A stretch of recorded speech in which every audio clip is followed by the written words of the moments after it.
Mirë, fillojmë temat të cilën ne kemi zgjedhur është ligji i barazisë gjinore që ka kohë po përflitet në vend dhe që kërkon të futet. Nëpërmjet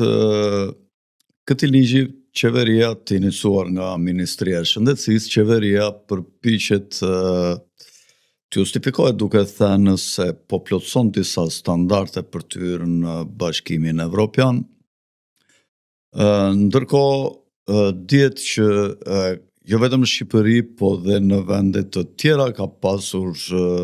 grupe të djathta të qendrës, por dhe të ekstremit të djathtë, të cilët luftojnë aprovimin e ligjeve promovuese, jo vetëm lejuese, por dhe promovuese, që nxitin promovimin e aktiviteteve seksuale të panatyrshme dhe që s'kan lidhje me riprodhimin, ashtu siç